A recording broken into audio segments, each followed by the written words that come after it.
몬테카를로 시뮬레이션을 통해서 우리가 이 파이의 값을 거의 유사하게 3.14195가 거의 이제 유사하게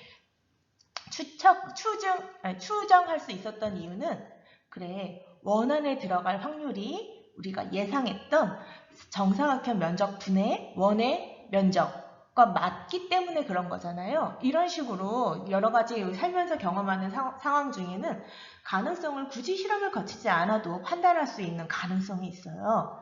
판단할 수 있는 상황들이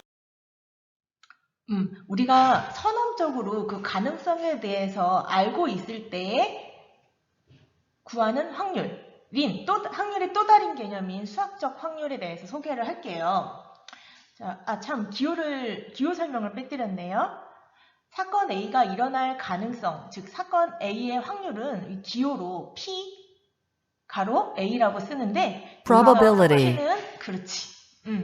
피처링 네이버 영어 사전. 그래요. probability에서 여기 P를 따와서 PA라고 쓰는 거예요. 자, 수학적 확률은 PA를 어떤 방식으로 구하는 거냐면 말이 너무 어렵다. 바로 예로 가자. 예를 먼저 보고 설명할게요. 내가 주사위를 던지는 상황에서 3의 배수가 나올 확률을 한번 구해봅시다. 여기서 A는 3의 배수가 나오는 상황을 얘기하는 거죠. 3의 배수가 나올 확률은 이렇게 구한다는 거지. 일단 주사위를 던졌을 때 나올 수 있는 모든 경우를 나열을 해보자. 1부터 6까지의 눈이 나올 수 있겠지? 나올 수 있는 모든 경우를 나타낸 집합, 얘를 표본 공간이라 그래요. 근데 우리는 경험적으로 알지. 각각의 결과가 나올 수 있는 가능성이 동등하다는 거. 그 중에서 3의 배수가 나오는 경우는 3 또는 6. 이 두 개 중에 하나가 나오면 되는 거니까 6가지 상황 중에서 2 상황에 해당이 되는 거죠.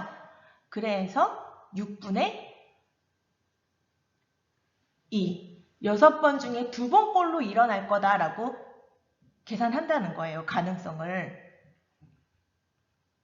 이런 게 바로 그래서 정답은 3분의 1. 이게 바로 주사위를 던져서 3의 배수가 나오는 수학적 확률인 거죠. 우리 교과서에서 나오는 문제는 다 수학적 확률로 풀어요. 왜냐하면 실제 실험을 해볼 수 없기 때문에. 하지만 수학적 확률 말이 확률이냐? 아니에요. 무슨 얘기냐면 수학적 확률은 그 대전제를 이렇게 깔고 시작하고 있어요. 각 근원이 일어날 가능성이 모두 같은 정도로 기대될 때 일어날 수 있는 결과가 모두 동등한 가능성을 가지고 있을 때에 구할 수 있는 확률이야. 그런데 가능성이 동등하다? 사실 이거는 그 선험적인, 즉 앞서서의 경험이 필수적으로 필요하거든요. 근데 이제 살면서 모든 상황에 대해서 우리는 경험을 가지고 있지 않잖아. 그래서 그런 경우에는 실제로 수학적 확률보다는 통계적 확률이 더 실생활에서는 좀 많이 쓰여요. 자, 그러면 계속 할게요. 우리 수학적 확률로 문제 3번 한번 풀어보도록 할게요. 서로 다른 주사위를 동시에 던질 때 나오는 눈의 합이 10일 확률을 구하시오. 자, 일단 표본 공간을 나열해보자. 나올 수 있는 모든 결과를 한번 써볼게요. 주사위니까 1부터 6까지의 눈이 나올 건데 주사위가 2개죠.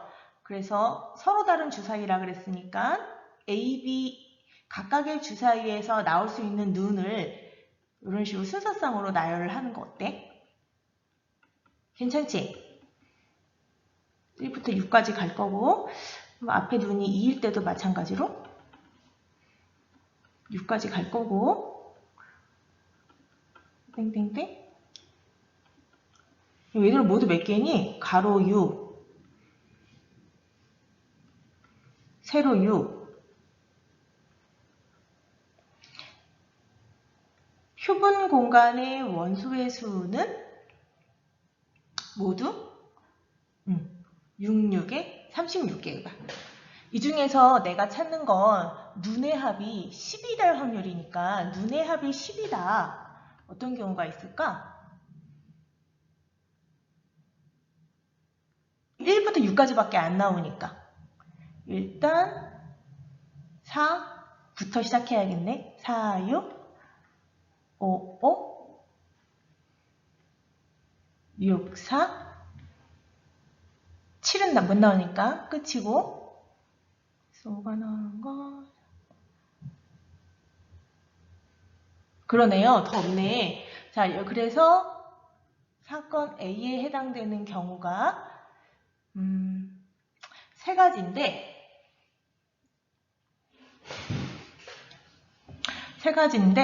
자, 지금 표본 공간에 이 각각의 사건을, 이 각각의 결과를 근원 사건이라고 좀 그렇게도 표현하거든요. 근원 사건. 수학적 확률로 계산하기 전에 이 각 근원 사건이 일어날 가능성이 동등한지를 따져봐야 돼. 즉, 1, 2로 나올 가능성보다 1, 2로 나올 가능성이 혹시 더 크진 않는지. 진짜 동등한지 모든 경우가. 그렇죠? 주사위 던졌을 때 어떤 상황이 더 쉽게 나온다, 더 많이 나올 만한 특정한 이유가 없죠? 자, 그러므로 모두 동등한 상황이니까 수학적 확률로 계산할 수 있을 것 같고요. 그래서 36분의 3 계산하면 12분의 1이 되겠어요. 앞에서 선생님이 그 수학적 확률의 대전제, 분홍색으로 표시된 대전제를 매우 강조했는데요. 즉 각 수학적 확률로 계산할 수 있으려면 각 결과가 나타날 가능성이 모두 같은 정도로 동등하게 한 가능성으로 기대될 때에만 그 수학적 확률로 계산할 수가 있다라는 말을 왜 강조했냐면, 예를 들어서 이런 상황을 보자. 주머니에, 물론 이제 뽑는 사람은 주머니를 볼 수 없다고 가정해보자. 주머니에 이런 빨간색 공 3개와 파란색 공 2개가 들어있는 상황이라고 하자. 눈을 감고 주머니에 손을 넣어서 무작위로 한 개를 뽑아냈을 때 그것이 빨간 공이 나올 확률을 한번 계산해보자. 빨간 공이니까 빨간 공이 나올 확률 P-red, PR이라고 한번 써보자. 수학적 확률로 계산할 건데 알겠지만 나올 수 있는 모든 가능성 분의 사건의 수잖아요. 이것을 자칫 이 수학적 확률의 대전제를 무시하면 자칫 이렇게 구할 수가 있어요. 얘가 아니라 careful. 단순하게 나올 수 있는 결과는 둘 중에 하나인 거야. 빨간 공이거나 파란 공이거나. 그 중에서 빨간 공이 나올 가능성이니까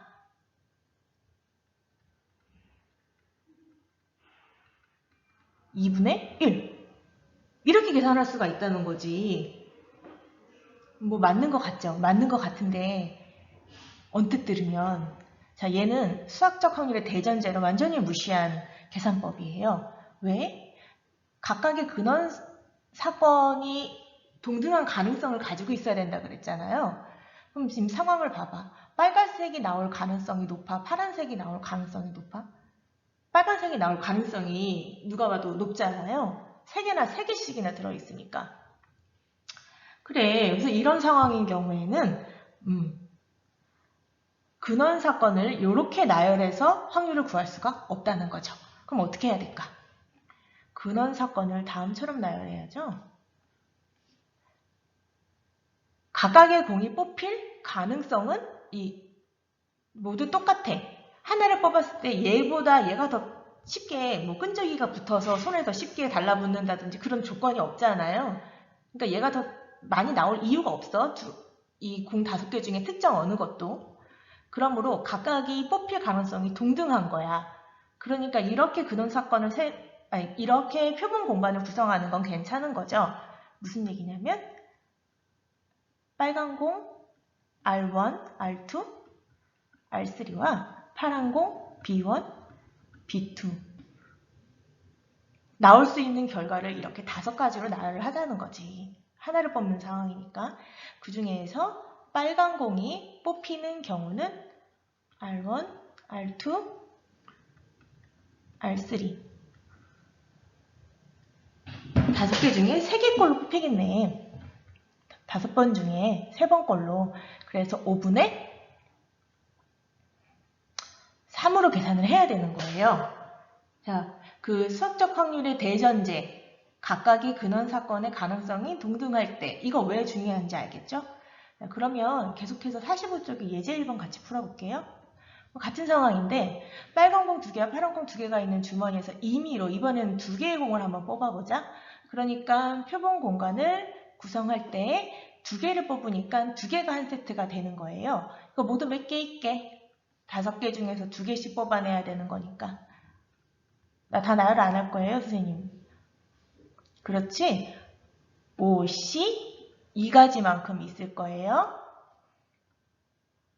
즉 표본 공간의 원소의 수는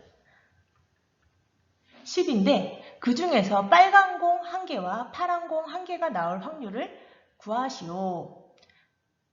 빨간 공 1개와 파란 공 1개가 나온다는 건 이런 식으로 뽑히는 경우를 얘기하는 거죠. R1과 B1이거나 R1과 B2거나 R1과 B 파란 공이 2개만 있구나. 그럼 다시 R2와 B1이거나 R2와 B2거나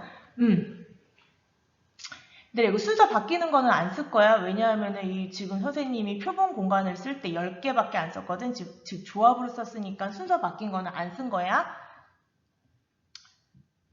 자, 지금 일단 점검을 먼저 해봐야 돼. 각각의 결과가 나올 가능성이 뭐 어느 것 하나 유독 높지 않지 모두 동등한 상황이죠. 이 중에서 내가 찾는 거 모두 몇 개 있어? 앞자리가 R1이거나 R2거나 R3거나 그 다음에 B1이 오거나 B2가 오거나 그렇지? 모두 가지 3 곱하기 해서 6가지가 있는 거죠. 그러므로 확률은 수학적 확률은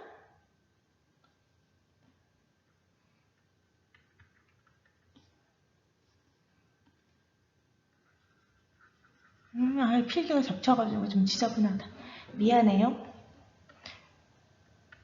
수학적 확률은 전체 표본 공간분의 특정 사건의 수여서 10분의 6, 즉 5분의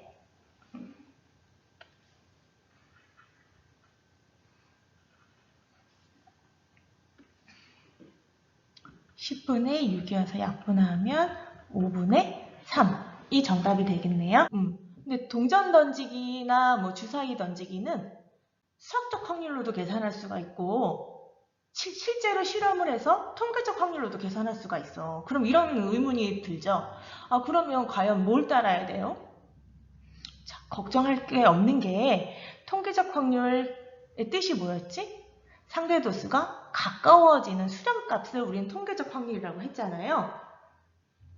자, 근데 수학자들이 이것을 밝혀서 큰 수의 법칙이라고 해서 실험을 무한 반복하면 이 상대도수가 가까워지는 값이 있는데 그 값이 이 값이 수학적 확률이다 라는 것을 밝혀냈어요. 즉 그 주사위를 던져서 1이 나올 확률, 수학적 확률로는 6분의 1이죠.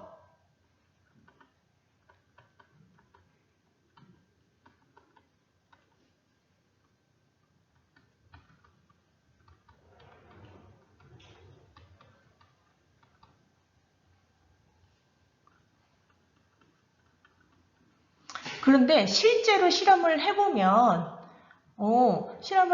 시행을 아주 많이 하면 예를 들어서 막 6만 번 정도 해볼까?